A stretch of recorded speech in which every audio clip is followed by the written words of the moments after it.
नमस्कार मंडळी, स्वागत आहे तुमचं आपल्या यूट्यूबच्या ब्रह्मंती व्लॉग्समध्ये. तर आम्ही आज सर्वजण कोकणात चाललेलो आहे दिव्यागरला. तर नेहमीप्रमाणे आपण आपल्या प्रवासाची सुरुवात ही मसोबाराच्या दर्शनाने करणार आहे. काय पाहिजे तुला? दर्शन वगैरे झालं आणि आम्ही पुढील प्रवासाचं नियोजन करत होतो. त्याच्यात संत्या जरा जास्तच खुश होता, कारण की फिरायला जायचे म्हणलं संत्याचा जरा हौद जोश होता. त्याच्यानंतर आम्ही फोटोशूट वगैरे करून घेतलं आणि पुढील प्रवासास सुरुवात केली.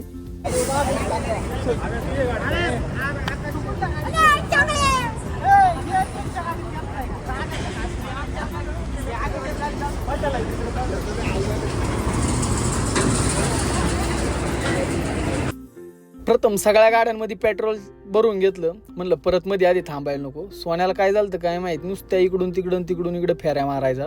त्याच्यानंतर आपत्या एवढा येडागत करत होता, त्याच्याशी किडे वळवळ करीत होते नुसते. तुम्ही बघा आता.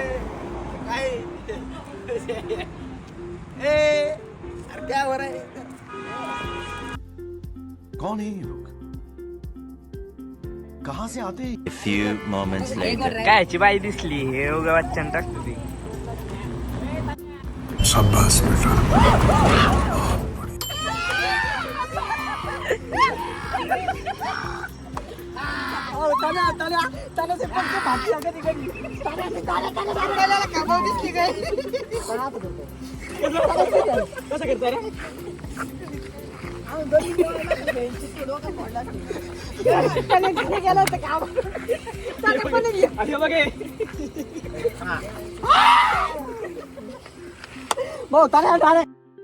तामिनी चालू व्हायच्या आधी विशालाची गाडी आलो. विशालची सगळीजण मजा घेत होती, पण सर्व जगाला हसवण्यासाठी आम्ही आमच्या भावाची मजा घेतलेली ही जगासमोर दाखवू शकत नाही. त्यामुळे इथं पूर्ण व्हायचा म्यूट केला आणि आपलं फक्त एक तुम्ही दृश्य अनुभवा की ह्याच्याहून तुम्हाला समजलंच की काय झालं असेल, तिथं घडलं असेल.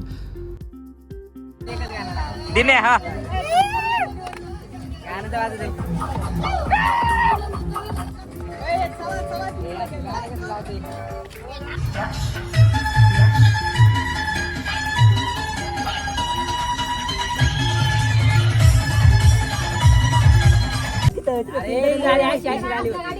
तीन जण ती मिली होती. तीन जण मिली माझ्या कोकणात. ते म्हणजे तीन जण मिली ते विषय होता. अरे ती चौघ जण होती अशी अशी झाली होती. गाडी लाईट पण नव्हती त्या. ती गाडी वाटली का माहिती का?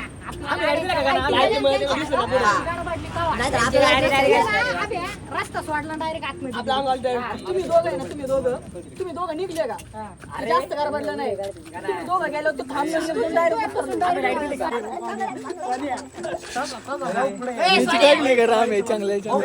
तामिनी घाटात झाला होता एक सीन, त्याच्याच गप्पा चालल्या होत्या सगळ्या.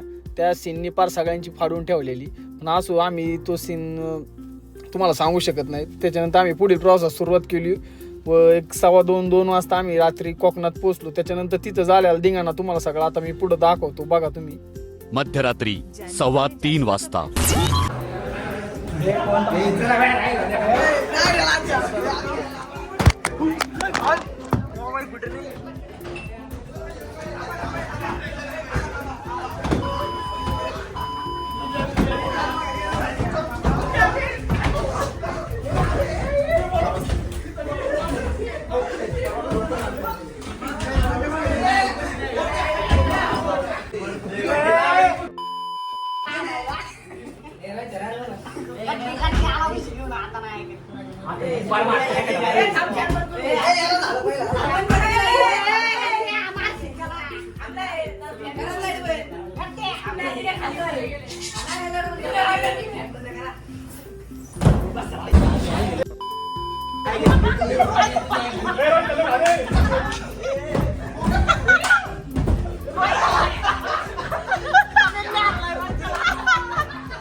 स्टॉप स्टॉप स्टॉप बस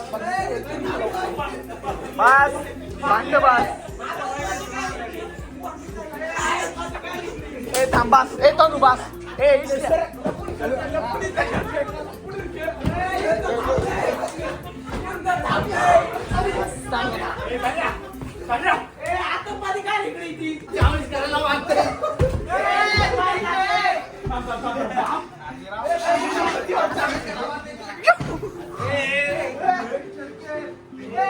ए खेळकर ए अरे नको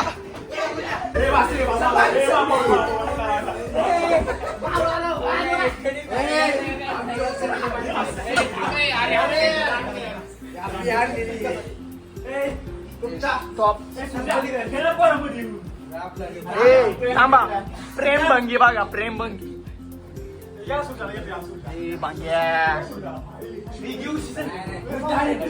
ए चल बस आता ट्रम्प टावर मध्यस्थी केलेली आहे युद्ध थांबलेलं आहे त्यामुळं बाद झालं आता सगळ्यांनी घरी जावं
पाणी पाणी उडत जात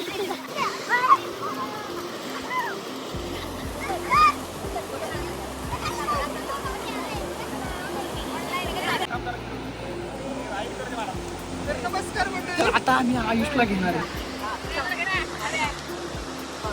तर नमस्कार मंडळी, या ठिकाणी आज आयुष भाऊनी घोटाळा केलेला आहे. आले आले लगेच माती बिती खेळायला लावलेली आहे.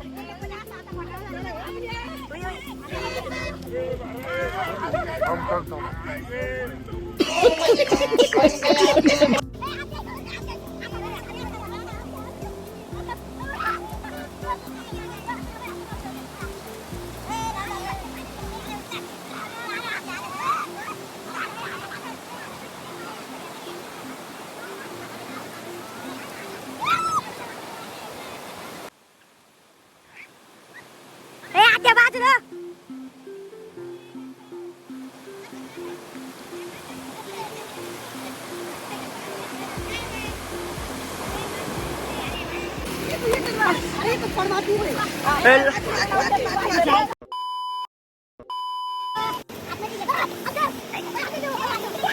चड्डी टाका चड्डी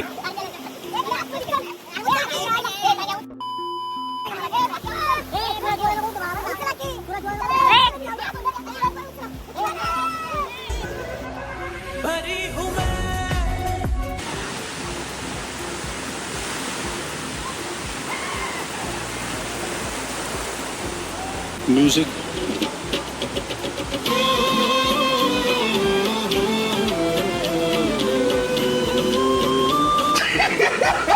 एन्जॉय करून सर्व झालो होतं. आता वेळ आली होती ती राईड करायची.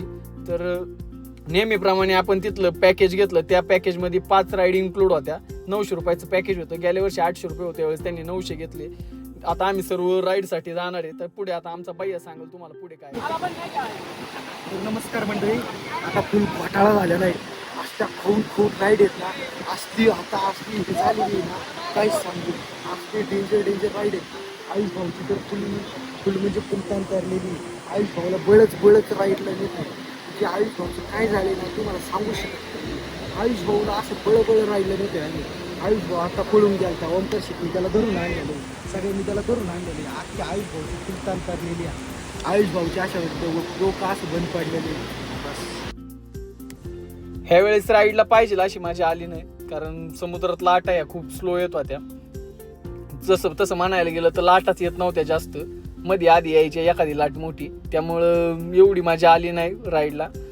जशी गेल्या वर्षी मजा आली होती राईडला, राईड केल्यासारखं वाटलं होतं. ह्या वेळेस असं राईड केल्यासारखंच वाटलं नाही.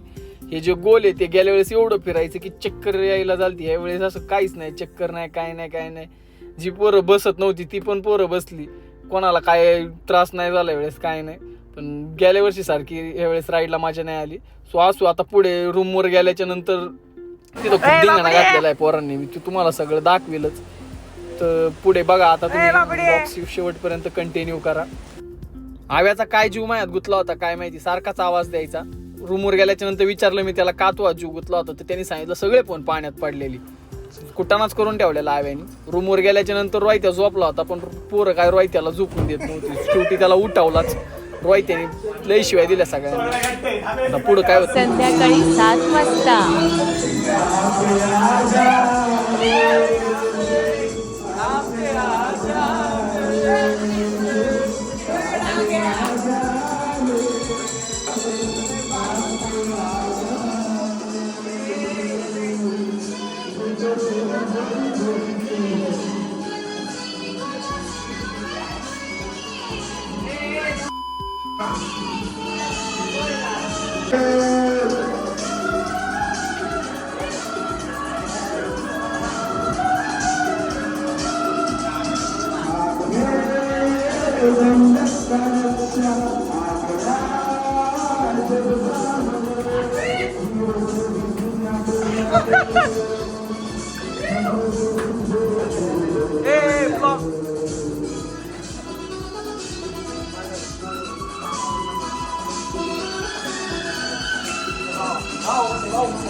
आतले बघा आगाव बाया. रात्री 9 वाजता व्हेजवाल्यांचे चेहरे लक्षात राहण्यासाठी. तर मग रोहित शेठ, तुम्हाला कसं वाटलं आजचं नियोजन, दिवसभराचं जेवण वगैरे कसं वाटलं तुम्हाला? मस्त वाटतं. किती मासे काढले तुम्ही? 15 एक लय मोठा साठ आहे. मग श्रेयस दादा कसं वाटलं तुम्हाला? एक नंबर नियोजन कसं? मासे पण एक नंबर होते हां, आणि खायची व्यवस्था पण एक नंबर झालेली आहे. मी केलेली पोरांनी आपल्या क्वालिटी क्वांटिटी वगैरे एक नंबर. नियोजन कसं वाटलं लय तुम्हाला? भारी. मग तनुष शेठ, तुम्हाला कसं नियोजन वाटलं? डोळ्यातून पाणी असतो बरं मासे लागले. कसं काय बरं? हे बघ डोळ्यातून पाणी असतो बरं. खायचं आणि डोळ्यातून पाणी. क्वालिटी होय, आणि त्यात नियोजन करणारे पण क्वालिटी. हा ना. मग संतोष भाऊ, तुम्ही काय प्रतिक्रिया देऊ शकता? भाजीच नाही. आतापर्यंत 5 पॉपलेट खाल्ले, अजून 5-6 खायलाच लागतोय. नाच करते का, यायलाच लागतंय आणि यावंच लागतं. धन्यवाद. मग आजचे आमचे नियोजन करणारे दोघं जण, पडद्यामागचा हिरो, कधी नाही कॅमेरा पुढे येत, पण बळच आम्ही आज थोडी रिक्वेस्ट केली त्यांच्यासोबतशी, तर ते आज आलेले आहेत. तर त्यांना विचारू आपण, त्यांनी सगळं नियोजन केलेले आहे. तर तुम्ही काय सांगू शकता आजचे नियोजन बद्दल? क्रेडिट घेतले. नमस्कार मंडळी, तुम्ही बघू शकता या ठिकाणी आम्ही जेवायला थांबलेलो आहे. तर इथे आमचं जेवायचं ठिकाण आहे. तर इथे जेवून घेऊन मस्तपैकी 10-15 मासं खाऊन दोघं बसलेली तिथे. 10 नाही काय मोजून 21 खाल्ले. 21. आणि मी मासं नाही खाल्लं. तुम्ही आजच्या नियोजनाबद्दल काय सांगू शकतो? आजचं नियोजन सोना बॉर्डेने फक्त आमरसच्या वाट्या वाढल्या, बाकी काय नाही. आंबरस नाही खाल्लं मी, फक्त मग काय हाडकं, फक्त हाडकं, काहीच नाही खाल्लं मी. मग आयुष भाऊने व्हेजचं नियोजन सगळ्यात टॉप केलं होतं. नियोजनचा बादशाह म्हणून आयुष भाऊला मी सन्मान करतो. ट्रिपचं नियोजन कसं झालं, काय 1 नंबर. तू काय सांगू शकतो आविष्कार? मी काय नाही. ओके, मला येते. तू प्रथमेश, अरे लपू नकोस, बोल ना. एवढं काय लाजतोस? काय पाहिजे तुला, काय पाहिजे? तू दिसावं म्हणून मी तुला असं प्रत्येक असं लाईटी पुढे आणलंय. तू काहीतरी बोललाच पाहिजे, कसं नियोजन कसं होतं. नियोजन मस्त होतं. माझं म्हणणं असं आहे, सोन्याने चिकन खाल्लं पाहिजे नव्हतं. जा बस सुनाएगा क्या? कौन है ये? यही तो है मुस्कान का आशिक. काय म्हणजे आमरस. आंबरस पाहिजे का? आम्ही ज्या 4 BHK विलावर राहिलो होतो, तो विला मी तुम्हाला दाखवतो. रात्री उशिरा आल्यामुळं शूट करता आलं नाही, सो आम्ही ही शूट निघताना केली. आणि विलावर काय काय घडलं हे पण तुम्हाला सांगतो. तर विलाचा मालक काय करायचा, 2 दिवस तिथं राहिल्यामुळं तो दुपारची लाईट बंद करायचा, आणि लाईट बंद केल्या वेळेस ती बंद व्हायची. तिथं गरमी जास्त असल्यामुळं खूप गरम व्हायचं. तर पोरांनी ठरवलं की ह्यो आपल्याला त्रास देतो, तो आपण पण याला त्रास द्यायचा. आणि तिथं ज्या बिन बॅग असतात बसायच्या, त्या बिन बॅगच फोडल्या ओंक्यानी. तुम्हाला ओंक्यानी एवढा धिंगाणा घातलाय तिथं, अक्षरशः तो विलावाला रडकुंडी आला असेल. त्याने आम्हाला येताना एवढे कॉल केले, पण आम्ही त्याचा रिसिव्हच नाही कॉल केला, कारण त्याने आम्हाला त्रास दिला, आम्ही पण त्याला त्रास दिला. फुल त्याच्या विलाची पूर्ण वाट लावून ठेवलेली सगळ्यांनी. एवढा धिंगाणा घातलेला की त्यांनी ठरवलं होतं आता इथून पुढे कोणत्याच बॅचलरला विला द्यायचा नाही. आम्ही एकदा इन्क्वायरी पण केली विला देताय का म्हणून, आणि स्पष्ट क्लिअर भाषेत सांगितलं नाही म्हणून.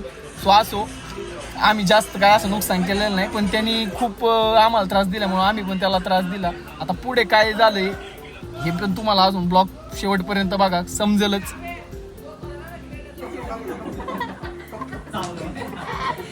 तेजस्वी लोग हैं हमारे पास, कितने शानदार विचार रखते हैं. 5 महिन्यात ना मटन खाल्लं ना नॉनव्हेज 10,000 रुपये जाणार. म्हणजे पुढल्या कोकणातला सगळा खर्च 5 महिन्यांनी यायचा, तो आका जेवायचा खर्च आक्या करणार आहे. मी खाल्लं यायचं ना 10,000 रुपये. आणि चाहिए आम कैसा किलो है? किलो? 700 कैसा देगा तू? घर पे जाके पीकेगा 2-3 दिन में. 500 देता है. वो पीके हुआ है अभी. 500 में देना है. कितना बिक्री रे? तू बता ना इसको. तुम ले जाओ, इधर आता है. ठीक है, तो सुधर जाओ, सुन लो मेरी बात, ठीक है?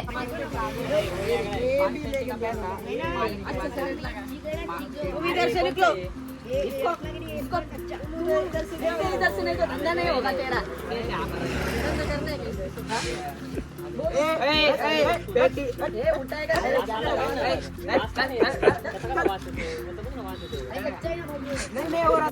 माणगाव मध्ये येताच पावसाला सुरुवात झाली. खूप असा पाऊस झाला, त्यामुळे हवेत गारवा निर्माण झाला, आणि गारवा निर्माण झाल्यावर पोरांना असं काय करून काय नको असं झालं. ह्या पावसामध्ये पोरांनी एवढा धिंगाणा घातला, मी तुम्हाला तो आता सर्व पुढे दाखवतो. सो तुम्ही बघा आता पुढे काय. एक कुटुंब एकत्र.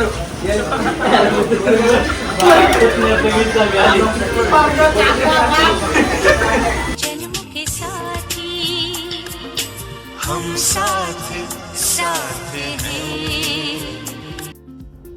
चहा वगैरे पिऊन झाला. चहा पिऊन झाल्यावर पोरांच्या अंगात अजून एक वेगळा जोश आला. पाऊस थांबणारच तेवढ्यात पोरांनी आतमधल्या पाण्याच्या बाटल्या घेतल्या, काचा खाली घेतल्या गाड्यांच्या, त्याच्यातून एकामेकीच्या अंगावर पाणी उडव, काय काय कर. आता असं काय काय घडलंय तिकडं मी ते सगळं तुम्हाला सांगू शकत नाही, पण एवढं ते जे घडलं त्यात एवढी मजा आली सगळ्यांना की इथं कोणच कोणाला म्हणत नव्हतं तू असं करू नको तसं करू नको. जो तो आपल्या मनाचा राजा होता. पोरांनी फुल एन्जॉय केलंय. असं कुठं म्हणायला जागा नाही राहिली की आम्हाला मजा नाही आली ना, असं नाही झालं तसं नाही झालं. सर्व पोरांनी एन्जॉय केलं. एवढं एन्जॉय केलंय ना की पोरं आता पुढल्या ट्रिपसाठी उत्सुकता आहे. तुम्ही बघू शकता काय चाललंय रोडला. तो कुणीच कोणाला काय म्हणत नव्हतं. फुल पोरांनी एन्जॉय केलेलं आहे. तरी आता पुढे मी तुम्हाला अजून दाखवतो काय घडतंय ते काय नाही. सो बघा तुम्ही पुढे परत. ह्या सर्व गोष्टी करताना आम्ही काळजीपूर्वक केलेल्या आहेत. रोडला चाललो होतो तरी पण धिंगाणा चालू होता, पण सर्व गोष्टींची काळजी घेऊनच. ट्रिपला गालबोट लागेल असं आम्ही काहीही केलेलं नाही. आमची 3ऱ्या वर्षी कोकणातली ट्रिप होती. यशस्वीरित्या आम्ही पार पाडली आणि कोणताच पोराला असं वाटणार नाही की आपण एन्जॉय नाही केलं. सर्वांनी मनसोक्त असं एन्जॉय केलंय.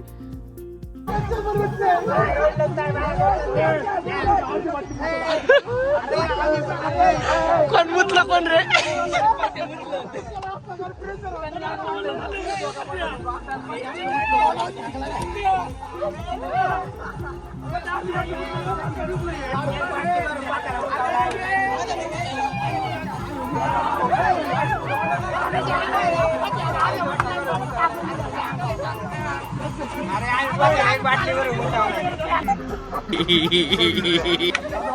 रोहित्या इकडे आपला तू वेळ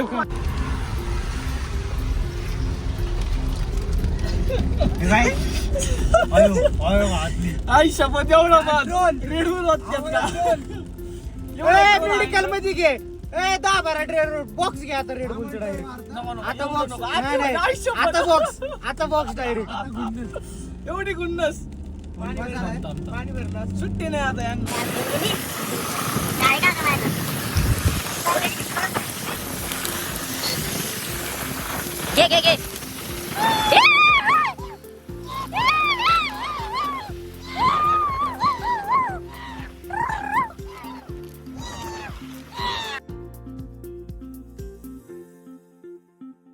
तर मंडळी कसा वाटला तुम्हाला आपला हा व्लॉग? आवडला असेल तर नक्की लाईक करा, कमेंट करा आणि शेअर करा. भेटू पुढल्या व्लॉग मध्ये. धन्यवाद.